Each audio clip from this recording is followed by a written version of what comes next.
Good morning and welcome to the final pregame press conference for the College Football Playoff Quarterfinal at the All-State Sugar Bowl. Please turn off all cell phones. Today's press conference features head coach Kirby Smart from Georgia and head coach Pete Golding from Ole Miss. At the conclusion of the press conference, we will have a photo opportunities with the coaches, as well as the All-State Sugar Bowl trophy and representatives of the Sugar Bowl and the All-State Company. We'd like to start with a brief opening statement from Coach Smart. Yeah, I'll just open with thanking a lot of people. You know, Jeff Hundley is a Sugar Bowl CEO. He's one of the best in the business. He's a UGA guy. He worked at UGA for a while. So I have a lot of appreciation for Jeff and his staff and the tremendous job they've done. It's certainly been a really hard transition on a lot of the people involved in the bowls as we've gone to CFP. You know, this used to be a week-long event, and they had a lot of traditions that I've been a part of for many years. I think my wife and I were talking last night over dinner that it was the 10th or 11th Sugar Bowl that I've been a part of, and I was even a part of a Sugar Bowl in Atlanta, ironically enough, during Katrina when Georgia played West Virginia. So I've been a part of this group for a long time, and it's been amazing. Bowl group, and Jeff and his staff do a tremendous job. Also, Dottie Reese, who was there to meet us right when we got off the plane, she does a tremendous job. She's president of, she's Sugar Bowl president and does an incredible job with the committee. And the committee's been such a great host to us at the hotel, and I feel like I've known Dottie for years, and for her to have her opportunity to be a president, and my wife was commenting last night on how awesome Dottie has been. So the presenting sponsor, Allstate, we thank them too. And thank you guys for the media for covering this, and just excited to get a chance to play an incredible team in Ole Miss. Pete's done a fantastic job taking over for what was already rolling. And, you know, it's going to be a great game. I think you're looking at two of the premier programs and two of the premier teams in college football, two teams that earned their right to this game. And excited to get these kids out there and go let them play. Thank you. Thanks, Coach Smart. And now Coach Golding. Yeah, obviously, Kirby thanked everything for both of us. So I appreciate that, Coach. I did that for you. I appreciate that. I needed that. But no, super excited like we talked about yesterday. Opportunity, obviously, to come back where I'm from. Just like Coach Smart, you know, having the opportunity at Alabama to play in a bunch of Sugar Bowls and the job that you guys have always done and will always do. And this environment and this venue of playing in the Dome for the players around, you know, our fan base that's very close has been really exciting. So huge opportunity in front of us. We know the challenge. I think Georgia and Coach Smart are the premier program in college football, and they've done that on a consistent basis, and that's where we're trying to get Ole Miss. So we're really excited about the opportunity. Thank you, Coach Golding.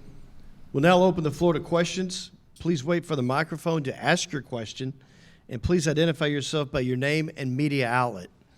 And then finally, please identify which coach your question is directed to. Raise your hand if you have a question. I will start in the back, right side along the aisle. This is for Kirby. You guys rank first in the country in fourth down conversion rate and second in red zone touchdown percentage. Why do you think you guys are so successful in those two particular areas? Well, we work at them, but that doesn't always have something to do with that. Those stats can be very misleading, especially the fourth down one, because, you know, what fourth downs are you going for, right? Is it fourth and inches, fourth and 1, or are you behind in games and you're going for fourth and 8, fourth and 7? You know, so the teams that win games usually have a pretty good fourth down rate because they're not going for it all the time on fourth. I mean, the LSU team in whatever year it was with Joe Burrow and them, they didn't have any fourth downs. They didn't have any third downs either because nobody stopped them before they got to third or fourth. And so that can be a little misleading. I think the red zone percentage has a lot to do with being able to run the ball. You know, you run out of field space out there, and you have to find creative ways to score in the red zone. And our offense has been efficient in the red zone, and we don't look at it as just field goals. Look at it as an opportunity to score touchdowns. But it's a big part in games. It's usually a 4-point play, and we've been good at those. Please raise your hands if you have a question for the coaches.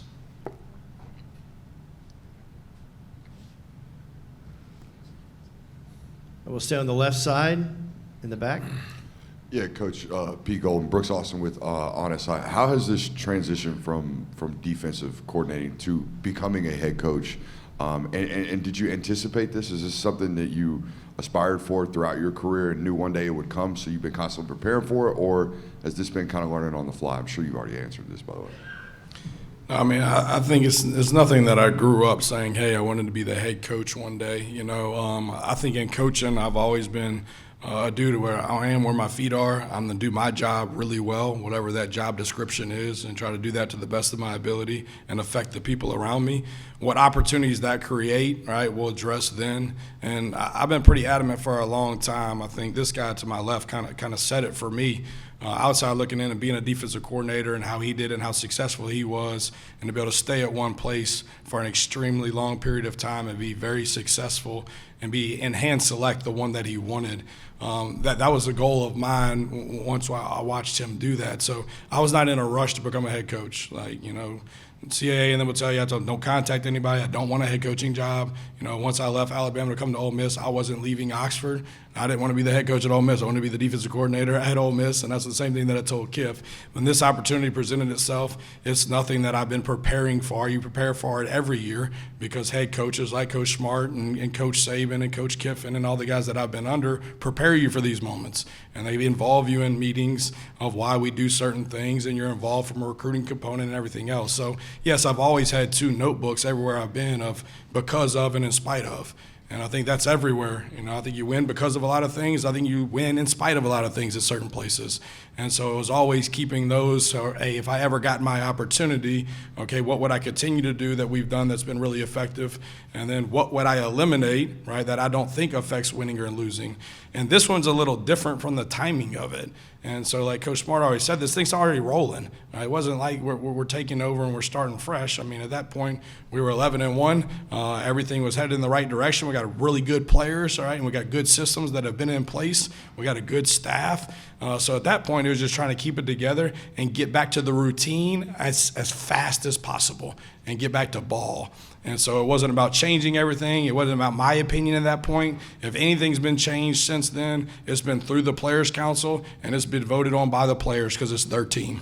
And so we've added a couple things that we felt like can help us, right, through them, and we've taken away a couple things that don't affect winning or losing, but that wasn't my decision in the entirety, right? That was also the Players Council decision. So this was something to come in, right? A lot of people have gotten us to this point, most importantly the players, and let's create good plans for them to put them in the best position to have success. Let's hold them accountable in the process, and let's go have fun doing it. So the timing of this one is not like taking the first job like Coach Smart did, and you're going into an offseason, and you're developing your staff, and you're hiring all that, and the recruitment component, and this is what it's going to look like. All that's going to happen in 2026, and we're not going to try to change everything then, you know. So it's been very successful. I really appreciated being under Coach Kiffin and learned a lot, and he did a great job getting us to this point. We're going to move to the right side of the room in the back. Joey Lamar with WSAV in Savannah. This is for both coaches. How big of a factor do you think experience will play in a game like this? Obviously, last year, Kirby, your guys were here. They went through the process. You know, they know what it's like. And then for Pete, your guys have not been through this. Your team hasn't been through that experience. What factor do you think experience will play in a game like this? Yeah, you know, I think it's a good topic for you guys to talk about and debate about, but once the players get on the field, all that goes away. None of that matters. I mean, we've been in rematches, big games. When you play in the SEC, every week's a big game. You know, when you go on the road in the SEC and play, it's an environment like no other. It can't be matched. And so the gauntlet of what their team has gone through and our team has gone through, this is another, you know, SEC battle. I don't think you can draw much. I don't personally think you can draw much on the experiences you learned from last year. Are experiences like travel, extra day in a hotel, where you don't get those in regular season. But in these kind of matchups, it still boils down to the players making plays and coaches putting them in position to. Yeah, I agree 100%. You know, I think the big thing for us is always the focus on the preparation aspect of it. Like Coach Smart just said, I mean, coming down 3 days prior is a little different than this being a normal away game. But I think, the way the playoff is set up now, like going into the Egg Bowl, that was a playoff game for us. Like, if we didn't win that game, you weren't going to be playing in this game and have that opportunity. So I think, the way it's set up now, every game towards the end of this season is that mindset, what everybody's talking about, going 1-0. So I think the mindset and the focus hasn't changed.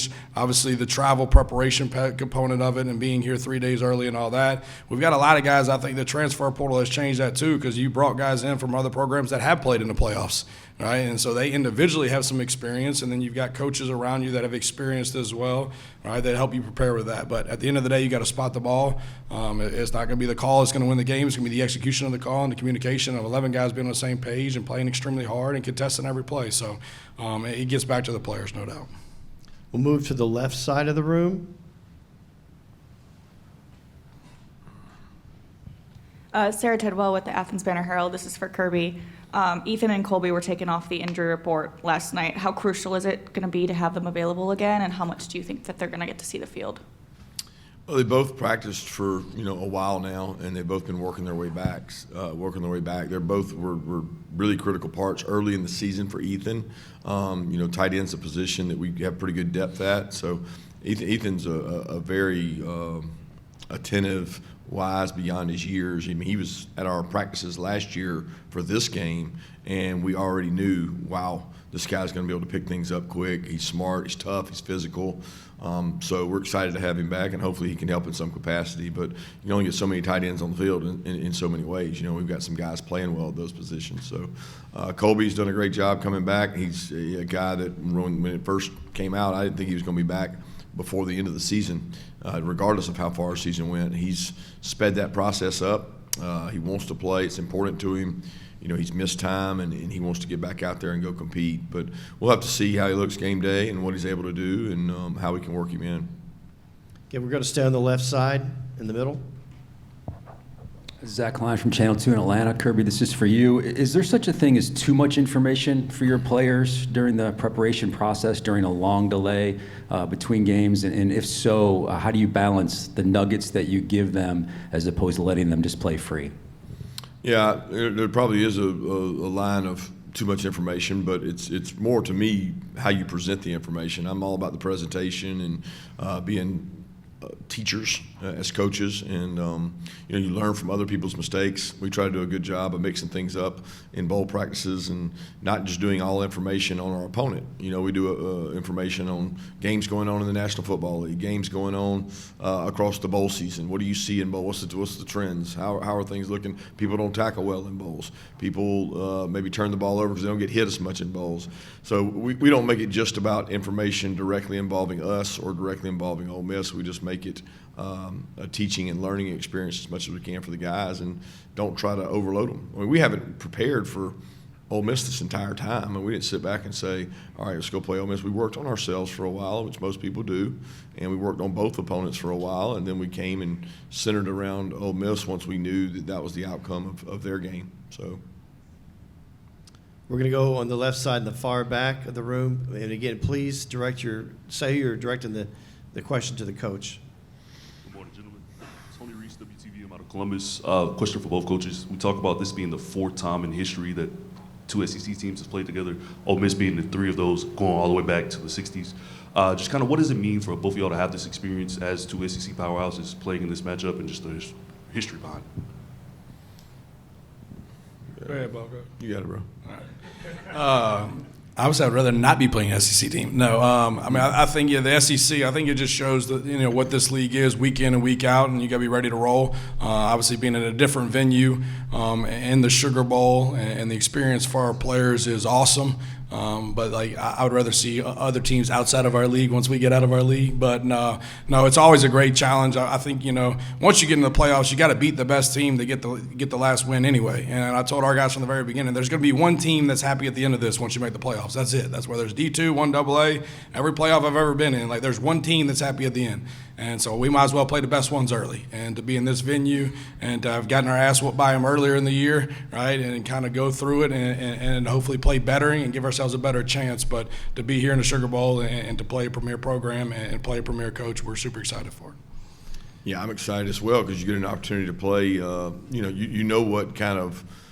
You don't worry about the motivation when you're playing another SEC opponent. Your team respects those teams, and it's already happened once in the playoffs with a couple, last week, and it's just, it's a statement to the conference, and you get an opportunity to go play somebody that maybe something more about. You certainly have a lot more common opponents when you play within the league in the playoffs. Move to the right side in the middle. Mike Griffith, Atlanta Journal-Constitution and Dog Nation. Kirby, you've obviously had a lot of great defensive assistant coaches that have gone on to great things, and last year you shared the stage with another coach with a great defensive background. I was wondering if you could share with us what you think about the job that Pete's done, what you've seen from him. You've prepared for his teams and played against him several times.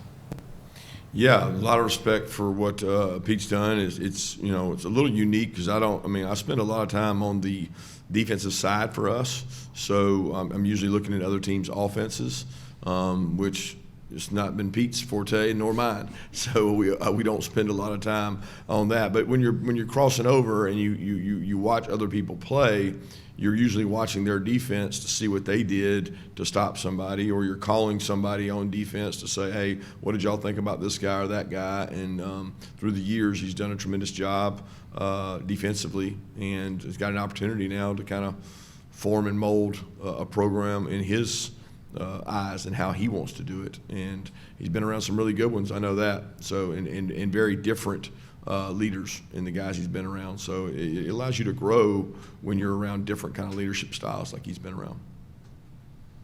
We have two questions along the aisle on the left side. We'll start in the front.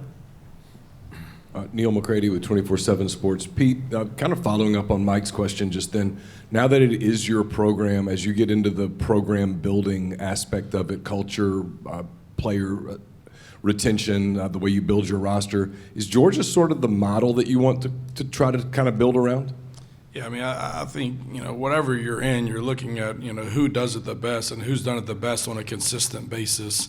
And there's no doubt, these last several years it's been Georgia. And that was the same thing, for the Bama run with Coach Saban. Every offseason when you're at Bama, every coach's staff comes in, everybody wants to know what the hell are y'all doing different and all those type of things. But, I think at the end of it, right, it's recruiting really good players, right, have a toughness and discipline in the program, surrounding yourself with really good people that are smarter than you, right, and staying on the cutting edge of things. But I think you got to recruit at a high level, all right, and you got to be exciting to be, to watch. You got to be physically smart and all those things. But all those components, I think, are going to come. I think it's based on people. And number one right now, I think the stability within our program is extremely important. And I think that's a big reason why I'm in the chair that I'm in, is how much can we retain both from a player and a coach standpoint on two systems that have worked and had success in this league consistently over the last 3 years. And so that's our top priority, is to retain as many players and coaches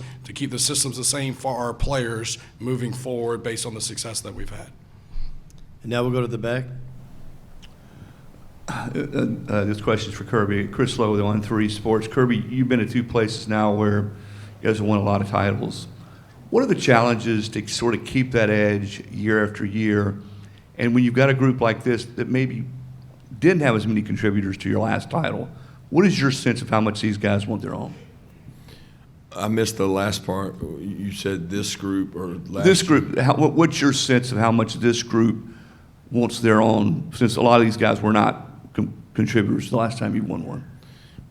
Yeah, the group last year wanted to, the senior class, you're always trying to win for that team. Each team has a different makeup, mentality. You grow and create an identity throughout the year of what that team is. And every year it's been different. Our teams have changed. The two national championship teams that were back-to-back were very different. So there's a hunger there. There's a drive there. There's guys in the room that stand up and talk, and their first time being with our team and really experiencing things was the TCU game out in California, and now they're at the end of their ride. And for them, it's like, I always thought that it would come easy, that it would just happen naturally, that it was a given that you would be there, and nothing is given. I mean, you go completely undefeated the following year, lose one game, and don't make a playoff. It wasn't the 12-team playoff format, so you don't even make it. Then the next year you make it, and you get beat by a Notre Dame team. So you don't control a lot of that. You control your preparation. You control your thoughts, habits, and priorities, and we try to center our attention around that. I don't look at this team and say, oh, well, they're a failure if they don't win a national title. Championships are what we all want. Trust me, we all want to get them. But it's the ride and the affecting young people's lives along the way that we really do this for. And that means a lot to me, especially as I get older and up in age. Is what kind of relationship do I have with those guys? Will they come back to the program years from now? Are they invested in that G on that helmet? And that matters a hell of a lot more to me, that they feel like they were a part of something bigger than themselves. All right, we have time for 2 more questions. We're going to start on the right side in the back. This is Anthony Dasher from UJSports.com. Kirby, you've been here, Georgia, 10 years now. Every team, like you said just now, is a little bit different in one way, shape or form. What's been unique about this team from maybe the previous ones? They've had a great personality. I think I've said it over and over, but there were times in the past that we were a little bit older, or we had a lot of guys that had been in the program for a 5th or 6th year. It was during the little COVID run there, and there were times you felt like they didn't love the game. They didn't really want to be out there and practice like you really want. And that hasn't been the case with this group. They've had a lot of energy. We're a little younger, and they want to be coached. They want to be coached hard. They like practicing hard.